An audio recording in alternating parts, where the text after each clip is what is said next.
গাজায় যুদ্ধবিরতি ও বন্দি বিনিময় চুক্তির পর রাস্তায় নেমে নেচে গিয়ে উচ্ছ্বাস প্রকাশ করেছেন ইসরায়েলিরা। আমেরিকার প্রেসিডেন্ট ডোনাল্ড ট্রাম্পের প্রতি কৃতজ্ঞতা জানিয়ে শান্তি প্রতিষ্ঠার এই উদ্যোগের জন্য তাকে শান্তিতে নোবেল পুরস্কার দেওয়ার আহ্বানও জানিয়েছে ইসরায়েলিরা। অবশ্য আমেরিকার প্রেসিডেন্ট হওয়ার পর অন্তত 7টা যুদ্ধ বন্ধের দাবি করে নিজেকে শান্তিতে নোবেল পাওয়ার যোগ্য দাবি করেছেন ডোনাল্ড ট্রাম্প নিজেই।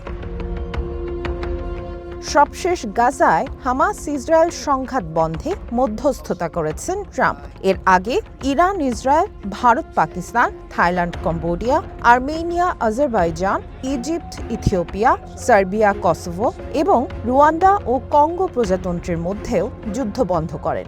এবার তো নোবেল শান্তি পুরস্কার দাবি করতেই পারেন আমেরিকার প্রেসিডেন্ট। কিন্তু বিশেষজ্ঞরা বলছেন ট্রাম্পের এমন দাবি ভিত্তিহীন। নোবেল শান্তি পুরস্কারের দৌড়ে ডোনাল্ড ট্রাম্প এগিয়ে নেই বলেই মনে করছেন তারা। নোবেল বিশেষজ্ঞদের মতে ট্রাম্প নিজেকে শান্তির দূত হিসেবে উপস্থাপন করলেও গাজায় ইসরায়েলের হত্যাকাণ্ডে সমর্থন দিয়েছেন।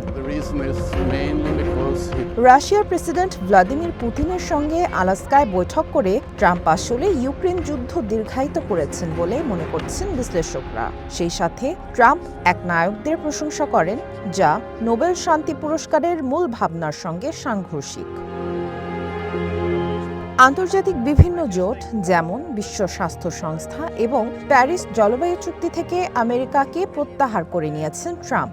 এমনকি পুরনো মিত্রদের সাথে বাণিজ্য যুদ্ধ শুরু করে আন্তর্জাতিক সহযোগিতা দুর্বল করেছেন, যা নোবেল পুরস্কারের মূল দর্শনের পরিপন্থী। নোবেল শান্তি পুরস্কার জয়ীকে বাছাই করেন নরওয়েজিয়ান নোবেল কমিটি। তারা সাধারণত কোনো মনোনয়ন নিয়ে মন্তব্য করেন না। এছাড়া কারা মনোনীত হয়েছেন তা 50 বছর পর্যন্ত গোপন থাকে।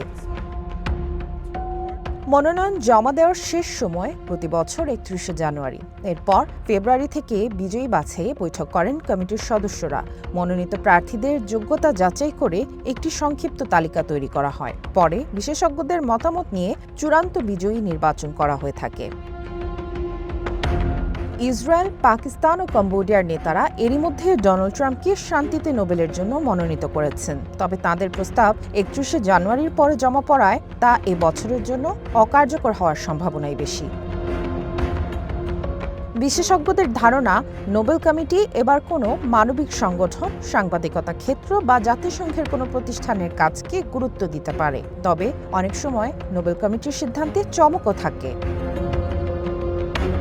শেষ পর্যন্ত ট্রাম্পের হাতে কি উঠবে নোবেল শান্তি পুরস্কারের সোনালী পদক, তা জানার অপেক্ষায় এখন পুরো বিশ্ব।